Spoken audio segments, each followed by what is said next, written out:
ಆ ರೀಲ್ಸಲ್ಲಿ ಇದ್ದಿದ್ದ ಲೈನ್ಸ್ ತುಂಬ ಹಾರ್ಟ್.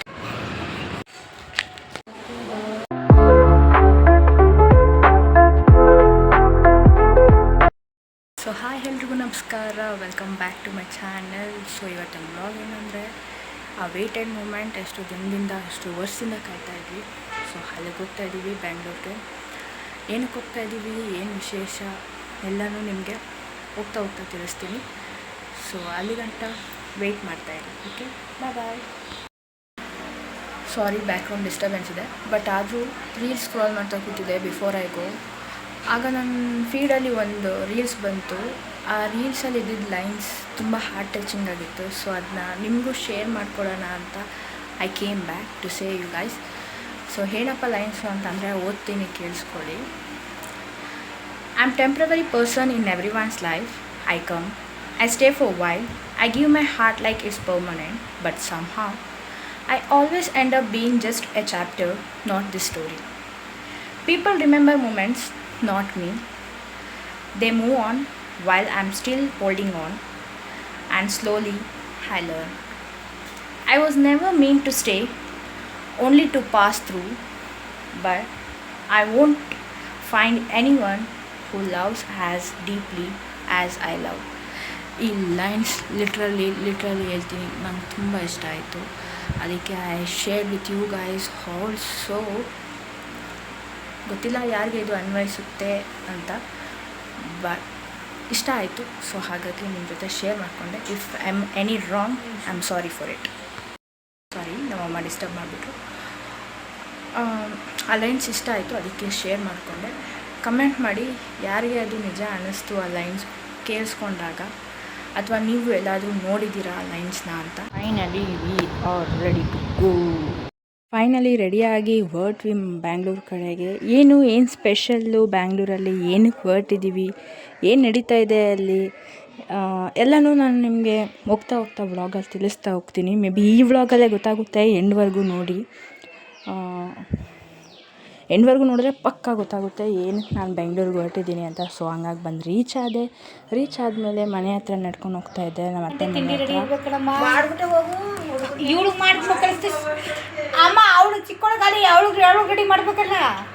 ಅತ್ತೆ ಸೊಸೆ ವಾರು ಆಟ ಮಾಡಿ ಅಲ್ಲ ಚಿಕ್ಕೋಳಿಗೆ ಈಗ ಇವಳು ಕರೆಕ್ಟ್ ಚಿಕ್ಕೋಳು ರೆಡಿ ಮಾಡ್ಬೇಕಕ್ಕ. ಚಿಕ್ಕೋಳಿಗೆ ರೆಡಿ ಮಾಡ್ಬೇಕ ನಾನು ಅವಳಲ್ಲಿ ಅತ್ತೆ ಸೊಸೆ ವಾರೆಲ್ಲ ಮುಗಿಸ್ಕೊಂಡು ನೋಡ್ಕೊಂಡು ನಾನು ಆಮೇಲೆ ನಮ್ಮ ಅಕ್ಕಂದು ಎಂಗೇಜ್ಮೆಂಟ್ ಫೋಟೋ ಆಲ್ಬಮ್ ಬಂದಿತ್ತು. ಸೊ ಅದನ್ನ ನೋಡೋಕ್ಕೆ ಅಂತ ಕೂತ್ಕೊಂಡ್ವಿ. ಸೂಪರಾಗಿತ್ತು ಅವರ ಫೋಟೋಸ್ ಒಂದೊಂದು ಕೂಡ. ಆ ಫೋಟೋಸ್ ಬೇರೆ ಯಾರೂ ಅಲ್ಲ, ನಮ್ಮ ದೊಡ್ಡಪ್ಪನೇ ಈಸ್ ಅ ಫೋಟೋಗ್ರಾಫರ್. ಸೊ ಹಾಗಾಗಿ ಅವರೇ ತೆಗ್ದಿರೋದು. ಸೂಪರಾಗಿ ತೆಗ್ದಿದ್ರು. ಮಾಡಜ್ಜಿ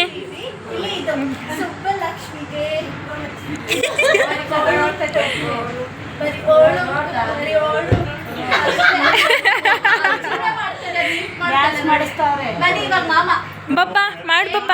ಅಪ್ಪ ಬಪ್ಪ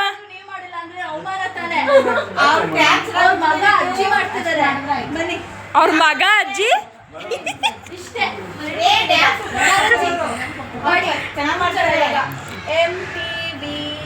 ಅಪ್ಪ ಮಾಡ್ತೀರಾ ಚೆನ್ನಾಗೆ ಮಾಡಿ. ಇದು ಬರೀ ಕೋಳು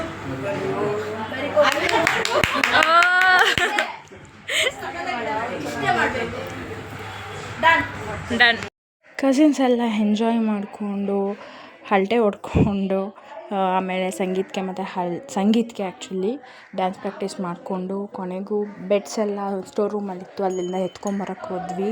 ಯಾಕಂದರೆ ಎಲ್ಲರೂ ಒಂದೇ ಕಡೆ ಹಾಸ್ಕೊಂಡು ಎಲ್ಲರೂ ಒಂದೇ ಕಡೆ ಮನಿಕೊಂಡು, ಕಸಿನ್ಸ್ ಡ್ರೀಮ್ಸ್ ಇರುತ್ತಲ್ಲ ಎಂಜಾಯ್ ಮಾಡೋದಕ್ಕೆ, ಗೇಮ್ಸ್ ಎಲ್ಲ ಆಡಿಕೊಂಡು ಎಂಜಾಯ್ ಮಾಡಿಕೊಂಡು ಮಾತುಕತೆ ಆಡಿ ಎಷ್ಟೋ ದಿನಗಳಾಗಿತ್ತು ನಾವೆಲ್ಲ ಟೈಮ್ ಸ್ಪೆಂಡ್ ಮಾಡಿ. ಸೊ ಈಗ ಅದು ಒಂದು ರೈಟ್ ಟೈಮ್ ಅಂದ್ಕೊಂಡು ಆ ಟೈಮ್ನ ಯೂಸ್ ಮಾಡಿಕೊಂಡು ತುಂಬ ಎಂಜಾಯ್ ಮಾಡಿದ್ವಿ. ರೋಡಲ್ಲಿ ಹಿಂಗೆ ಎತ್ಕೊಂಡು ಹೋಗ್ಬೇಕಾದ್ರೆ ಆ್ಯಕ್ಚುಲಿ ನಂಗೆ ನಾಯಿ ಅಟ್ಟಾಡ್ಸ್ಕೊಂಡ್ಬಂತು. ಕಳ್ಳರು ಹೋಗ್ತಾ ಇದ್ದಾರೆ. ದೊಡ್ಡಪ್ಪ, ಓಯ್ ದೊಡ್ಡಪ್ಪ ಹಾಯ್ ಮಾಡಿ. ಏನು ಹಿಂಗೆ ರೆಡಿ ಆಗಿಬಿಟ್ಟಿದ್ದೀರಾ ಮದುವೆ ಗಂಟರ ನೀವೇ ರೆಡಿ ಆಗಿಬಿಟ್ಟಿದ್ದೀರಾ. ಸೂಪರ್. ಇದು ನೆಕ್ಸ್ಟ್ ಡೇ ವ್ಲಾಗ್ ಕಂಟಿನ್ಯೂ ಮಾಡ್ತಾ ಇದ್ದೀನಿ ಇದೇ ವ್ಲಾಗಲ್ಲಿ. ಸೊ ಬೆಳಗ್ಗೆ ಎದ್ದು ಹಳದಿ ಇತ್ತು, ಸೊ ಹಾಗಾಗಿ ಬೇಗ ರೆಡಿಯಾಗಿ ಸೊ ಕೆಳಗಡೆ ಹೋಗ್ತಾಯಿದ್ದೆ. ಈವೆಂಟ್ ನಡೀತಾ ಇತ್ತಲ್ಲ ಅಲ್ಲಿಗೆ. ಸೊ ಈ ವಿಡಿಯೋದಲ್ಲಿ ಜಾಸ್ತಿ ವಿಡಿಯೋ ಮಾಡಿಲ್ಲ ನಾನು, ಅಂದರೆ ಸಂಗೀತ ಹಳದಿದು. ಯಾಕೆ ಅಂತಂದರೆ ಸ್ವಲ್ಪ ಎಲ್ಲರೂ ಎಮೋಷ್ನಲ್ ಆದ್ವಿ, ಏನೋ ಒಂಥರ ಡಿಫ್ರೆಂಟ್ ಎಮೋಷ್ನಲ್ ಫೀಲಿಂಗ್ ಎಲ್ಲ ಇತ್ತು. ಸೊ ಹಾಗಾಗಿ ನಮ್ಮಮ್ಮ ಶಾಸ್ತ್ರ ಮಾಡ್ತಿದ್ದಾರೆ ಫಸ್ಟು. ಸೊ ಹಾಗಾಗಿ ಸ್ವಲ್ಪ ಕ್ಲಿಪ್ಪಿಂಗ್ಸ್ ಮಾತ್ರ ಹಾಕ್ತೀನಿ ಹಳದಿದ್ದು. ಹಾಗಾಗಿ ಈ ವ್ಲಾಗಲ್ಲೇ ಅಂದರೆ ನೆನ್ನೆ ವ್ಲಾಗಲ್ಲೇ ಇದನ್ನು ಕೂಡ ಹ್ಯಾಡಪ್ ಮಾಡಿದ್ದೀನಿ. ತುಂಬ ಎಮೋಷ್ನಲ್ ಫೀಲಿಂಗ್. ಆಮೇಲೆ ನನಗೂ ನಮ್ಮ ಅಕ್ಕ ಹಳದಿ ಹಚ್ಚಿದ್ಲು, ಅದರದ್ದು ಒಂದು ಬಂದು ವೀಡಿಯೋಸ್ ಫೋಟೋಸ್ ತೊಗೊಂಡೆ. ನಮ್ಮ ಅಪ್ಪ ಅಮ್ಮ ಡ್ಯಾನ್ಸ್ ಮಾಡ್ತಿದ್ದಾರೆ, ಹೇಗಿದೆ ಅಂತ ಕಮೆಂಟ್ ಮಾಡಿ. ಅವ್ರು ಡ್ಯಾನ್ಸ್ ಮಾಡಿದ್ದು ನಾನು ಈ ಥರ ಒಟ್ಟಿಗೆ ನೋಡಿದ್ದೀನಿ.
ದೇವದ ಶಾಂತಿಯ ಹಾಡು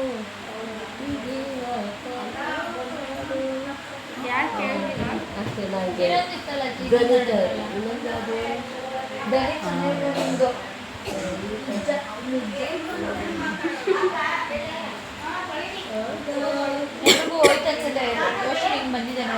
ಬಂತು ನೋಡಿದೆ.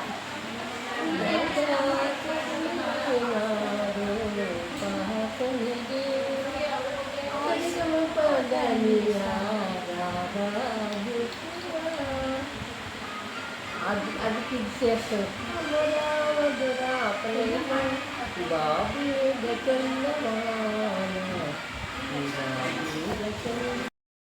ಹೀಗಿತ್ತು ನನ್ನ day. See you in the next vlog. Take care, love you all, bye. Subscribe ಮಾಡ್ಕೊಂಡು ನೋಡಿ. ಬಾಯ್. ಅಷ್ಟೇ.